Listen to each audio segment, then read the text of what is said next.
Hello, everyone, and welcome to the Journey to Fulfilling Relationships podcast, the relationship show that gets to the heart of the matter, helping you and your family lead fulfilling and connected lives at home, in business, and in life. To listen to other shows, please visit us at journeytofulfillingrelationships.com. Thanks for joining us and enjoy the show.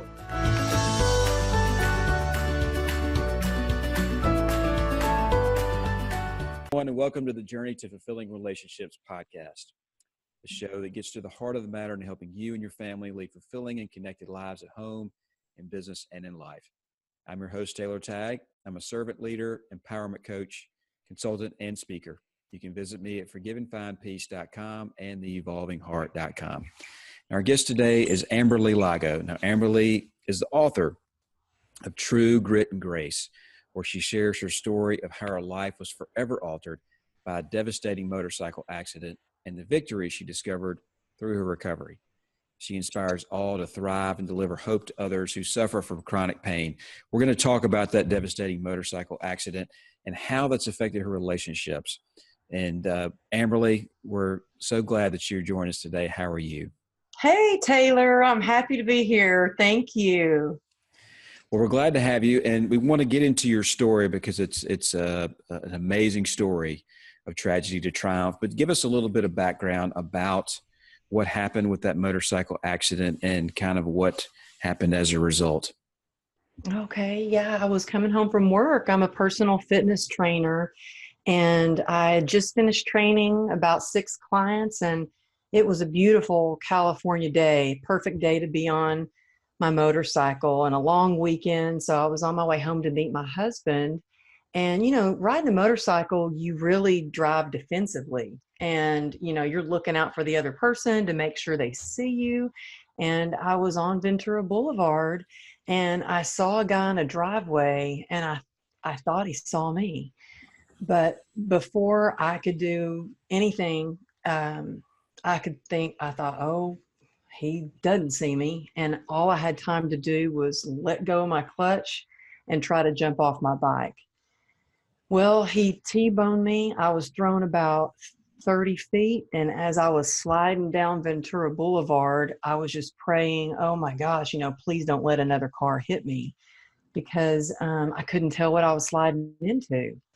And when I came to a stop, I thought, oh my gosh, I looked down and my leg was just crumpled into pieces. And I thought, well, this looks pretty bad, because I obviously I've got something serious, because it looked like a horror movie. There was just blood gushing out with every heartbeat. The blood came out. And I tell you, I think I had a guardian angel, because right away I had a guy come and make a tourniquet on my leg. And I wish I knew who he was. I don't to this day, because he saved my life. And a good thing I didn't know that you could bleed out really fast with your femoral artery, severed. And I was yelling out every kind of cuss word and help. And it's crazy the things that go through your head, because I thought, oh, my mom's not going to be proud about this cussing. Like, she's very religious. And then I thought, man, this is going to be horrible. I'm going to have to train clients on crutches for a while. Then I thought, my husband's going to be really upset. I've got his brand new backpack on, and I've got a pulled pork sandwich in the back. It's going to be destroyed. And I didn't know how serious it was at this point.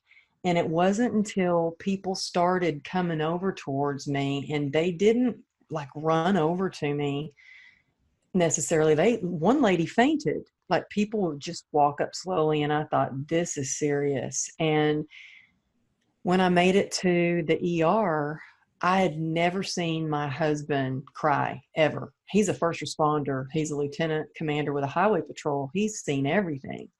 And he was hysterical. Just pacing back and forth and crying and screaming. And I screamed across the room, Johnny, I need you to get over here right now and be strong for me. Now, that's really because I didn't know what was going to happen. I needed to know that he was going to be able to pull it together for our 2 daughters. And that's the last thing I remember. He came and held my hand. That's the last thing I remember before the nurse said, we're going to give you something to make you feel a little bit better.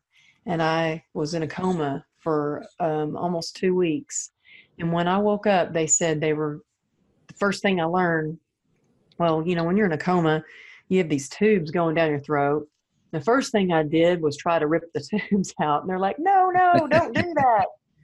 And then the second thing I did was they're like, oh, get her a pen and a piece of paper. And so they gave me a pen and paper, and I wrote, and kind of chicken scratch on there, I wrote, get off my tubes. Because you see, my husband was leaning over me with tears in his eyes. And the first thing I say is, get off my tubes. I couldn't breathe. He was cutting off my circulation. And then I learned they were going to amputate my leg. And that's probably about the worst thing you can hear as a dancer and an athlete and a personal trainer. That was my livelihood. And so I thought, no, my decision was no, we're going to do everything we can to try to save it. And it took about 3.5 months in the hospital the first time, 34 surgeries, and it's taken over 1,000 hours of physical therapy, but they were able to repair my femoral artery and put my leg together piece by piece over the years. Well, that's difficult to hear. 34 surgeries. That's a lot of surgeries. And I know that the pain that came with that probably was intense and great. And I'm really curious, with technology the way it is today. I know your background, but probably the pain you endured was incredible. And so why did you choose to save your leg? Well, at the time, I had no idea that I was going to have 34 surgeries. And I also had no idea that I was going to be diagnosed with a nerve disease called complex regional pain syndrome, which is dubbed as the suicide disease because it's ranked highest on the pain scale. Good thing I didn't know that. I mean, I had no idea what my journey looked like. I was in complete denial of where I was on my journey, and that it was going to affect the rest of my life the way it was going to affect it. But about a year after, and by the way, 34 surgeries, that was hard. Living with CRPS every single day, nothing compares to that. That's pain every single day. And so because of that pain, I went to my doctor about a year after they had saved my leg, and I said, I need you to amputate it. I just cut it off. I was upset. I was angry. I hated my leg. I hated the way it looked. I hated that it was deformed. It didn't work properly. And it gave me so much pain. And, hate's a 4-letter word in our family, but I hated it. And the doctor said, if we amputate your leg, you're still going to have pain. You've got this nerve disease and it's in your sympathetic nervous system.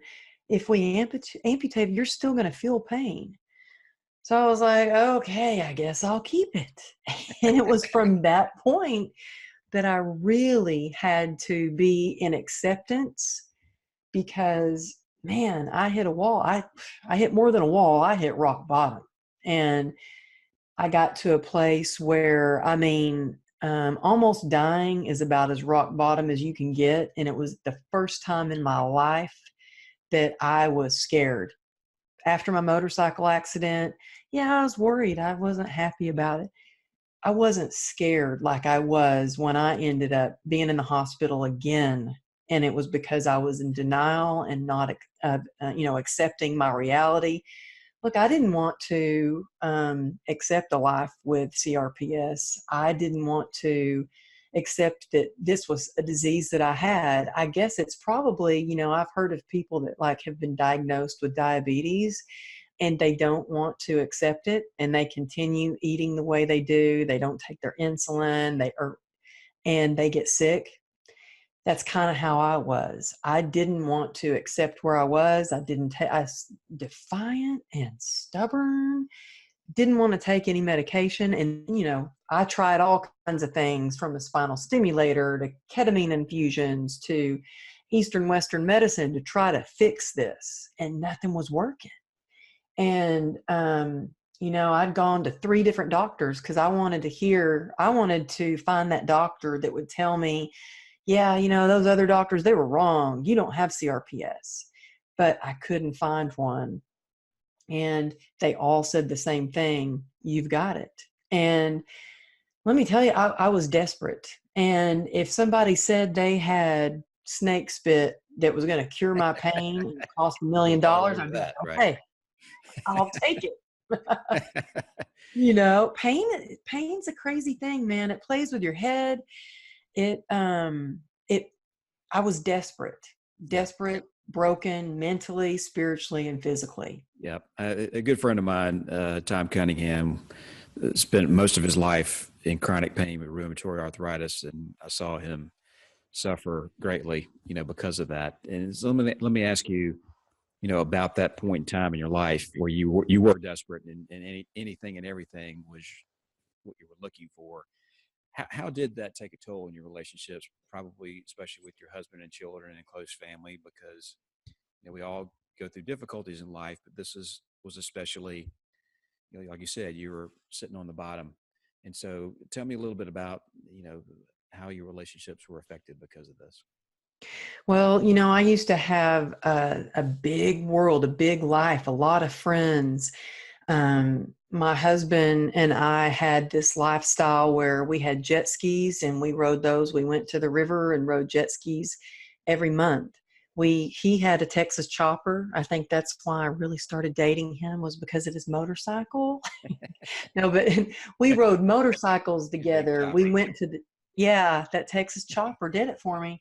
Um, and he looks good in a uniform, but, we had an active lifestyle, and now everything had changed and my world got smaller and smaller because I was in pain and I was trying to hide that. I was trying, I kind of put a mask on, like on the outside, I was okay, but on the inside, like I was dying inside.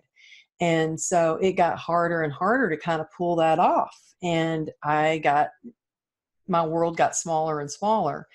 Thank God that I had a loving husband and supportive husband who really, he's my hero. He was so patient. Cause it was hard. I remember thinking, when I was in the hospital, oh my God, when I looked down at myself and I thought, oh my gosh, is, is my husband going to love me the way I look now? Is he going to be able to accept me? Right. Are my clients going to want to train with me? I was broken. Who's going to want to train with a broken trainer? I couldn't do the things I used to be able to do. And, I couldn't be the mom that I was before. And boy, did I work hard, man. My girls they're still my inspiration. And, I wanted to be that mom that I was before, where I could do all the things and play. And I wanted to be able to run after my daughter like a good mother should. And I couldn't. And so when I hit rock bottom, I thought, oh my gosh, there was a little bit of light left inside me. And boy, the first thing I had to do was reach out. And that was probably the hardest thing. Oh, that took a lot of courage, just to reach out and admit that I needed help, that I wasn't okay.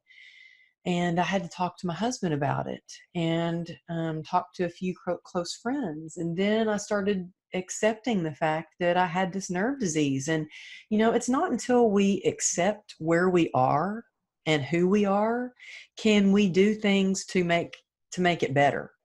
So if I hadn't accepted, and that goes for anything really, whether you have a disease, or you have a tough financial situation, or you don't like your job, or you're not happy with something in your relationship, if you don't admit it and accept that, okay, well, this is what's going on, then you don't know how to fix it. And so my first step was, really admitting, okay, there's a problem. I got a problem. I'm not handling this situation very well.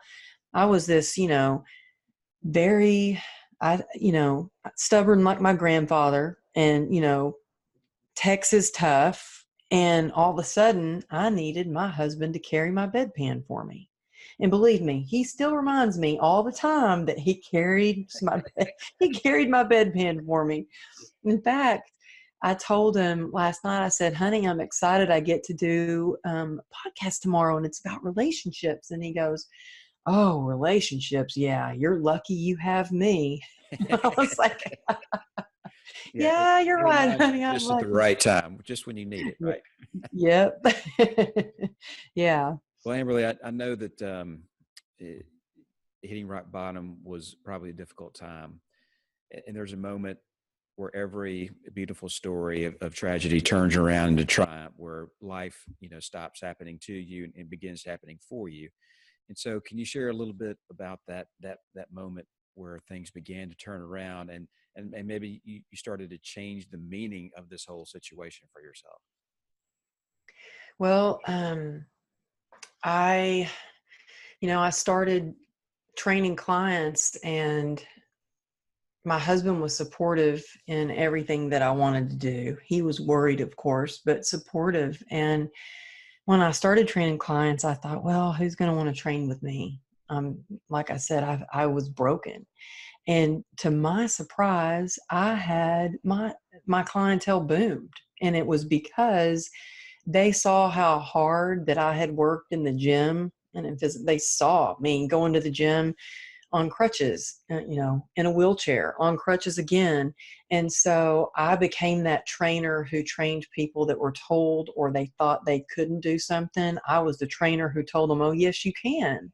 And so it was rewarding to me because I could help these people and show them that they could thrive and they could more than just survive. They could really achieve their goals.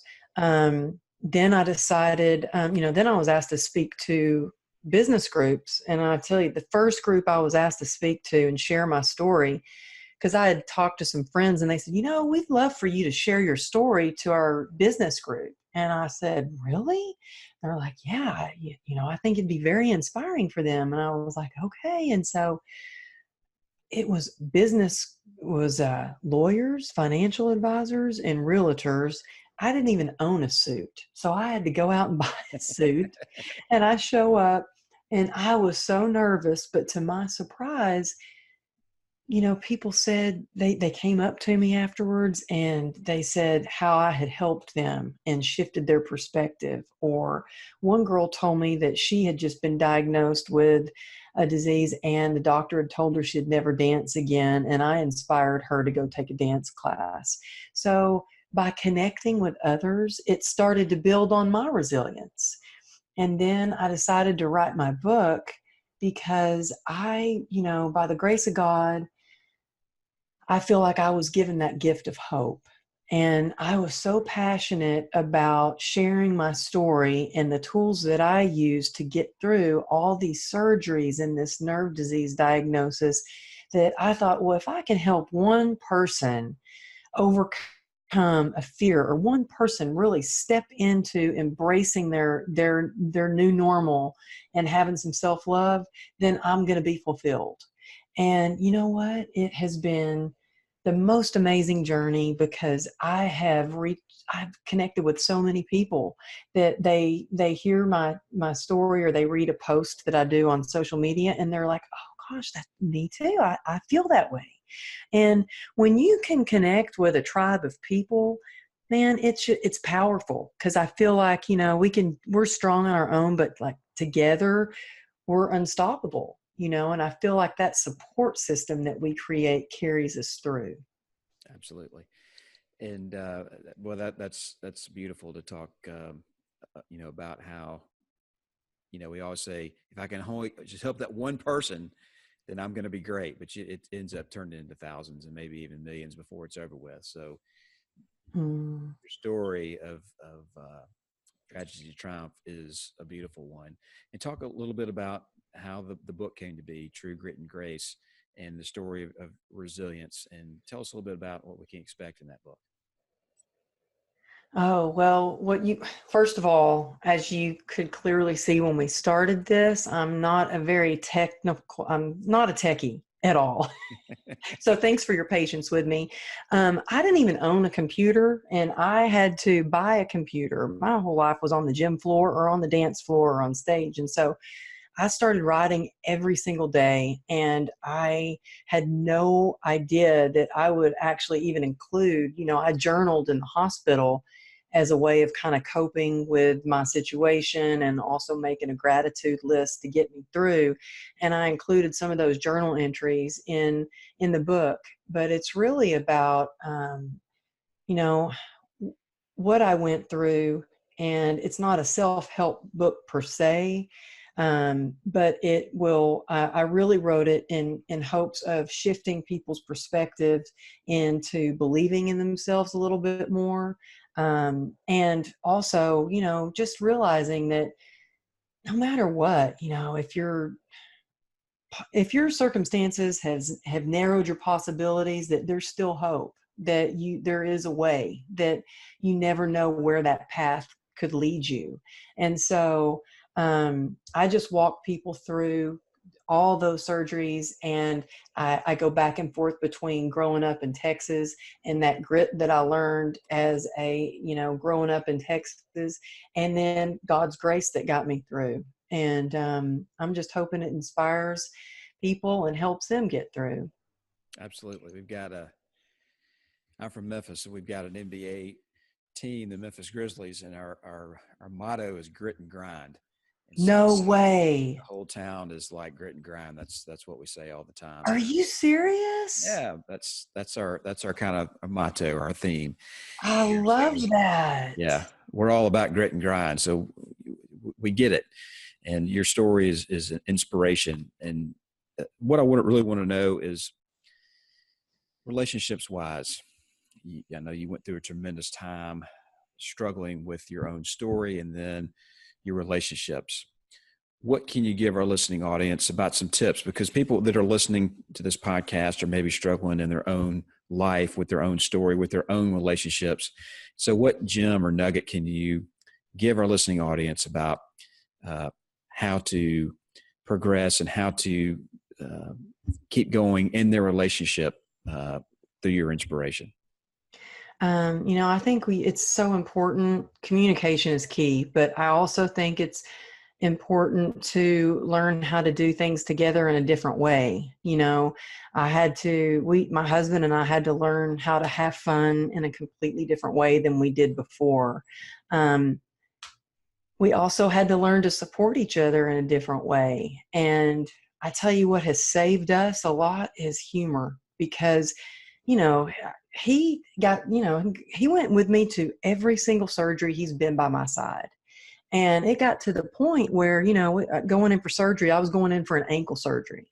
And the surgeon comes out, my ankle's all marked. And my husband looks at the surgeon and said, "Now, is there any way she can die from this?" And he kind of looks kind of baffled. And he goes, "Because, I just upped her life insurance, and I'm just kind of, I just want to make, I'm hoping." And so he keeps me laughing. And I was like, "Oh, you guys, he's kidding, I think." But no, I think he's kidding. But you know what? We keep each other laughing. When you've been through something, a tragedy, it can either tear you apart or it can pull you closer together. And I think for my husband and I, it has definitely strengthened the bond, because this isn't my story. This is our story. He's been with me every step of the way. And I'm so grateful for him. He's my hero, because not a lot of people would be able to go through all of what I've put him through with all these surgeries. He's paid his dues.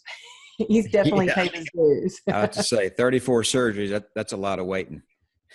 Yeah. Well, that's beautiful, Amberly, and I want to honor you because you've got a tremendous story, and I applaud you. You've written this beautiful book, and again, the book's True Grit and Grace. And for our listening audience, please go buy a copy and read her story. You've been on to the Today Show. You speak to audiences now, and so tell me a little bit about what life is like now, even though you probably still experience this pain. But tell me about what life is now like now for you. Oh my goodness. Life is so full, and I'm about to go to North Carolina. I'm so excited. Well, I'm not going to lie. I'm nervous too because I'm not nervous about the book signings. I have another book signing at Barnes and Noble, but I'm delivering a big keynote with a PowerPoint to the RSDSA organization. They have an annual conference and I'm invited to be their speaker and share my story. There's going to be a ton of other CRPS warriors there, doctors and therapists, and I'm going to be there to just share my experience, strength, and hope, and connect with other people. So I'm busy now between, I still have a handful of clients and do personal training, but I love connecting with people. So I'm posting every day on social media. Um, I'm working on an online course, and I am doing a lot of talks and I'm doing a lot of podcasts. And my husband keeps saying, when is it going to slow down? And I keep saying, oh, it's going to slow down. And then I'll book another speech. So I just booked another couple of speeches that I'll be giving. So that really makes my heart full to be able to go and talk and connect with people. My favorite part of it is the Q&A, because that's when I get to know others more. Right. And for the people listening here, tell us how we can find you, how we can find more information about you. Okay. I'd love if you looked up amberlylago.com, and you can sign up for my newsletter. I do a newsletter once a week on Mondays as a dose of inspiration. And I also am on Instagram at Amberly Lago Motivation, Twitter at Amberly Lago, and Facebook at Amberly Lago Speaker. Well, wonderful. And be sure to look up Amberly and her beautiful website and buy her book. And she's got a great inspirational story. And we're just so happy to have you here on the program, Amberly. And I'm going to ask you our last question, which is an original to the show. But what now drives you to be successful and makes up the heart of what you do? I would say that my children inspire me the most, because I want to set a good example for them. I want them to not see me, I want them to not see me as a victim, but a survivor and now thriving. I want them to have a voice and go after their dreams no matter what, and accept themselves and love themselves for exactly who they are and what they look like. So they really inspire me to be the best I can be. Well, you're definitely an inspiration to us all. And we Thank you, Taylor. thank you so much for being on the program. It's been a joy to interview you, and I wish you all the beautiful success that comes with overcoming your adversity and turning it into an advantage. You've now got a beautiful purpose to help other people overcome their difficulties, and we honor you for doing that. Oh, thank you so much. I really appreciate you having me on your show. Well, glad to have you. And again, you're listening to the Journey to Fulfilling Relationships podcast, and we'll see you soon for our next amazing success story. Bye for now.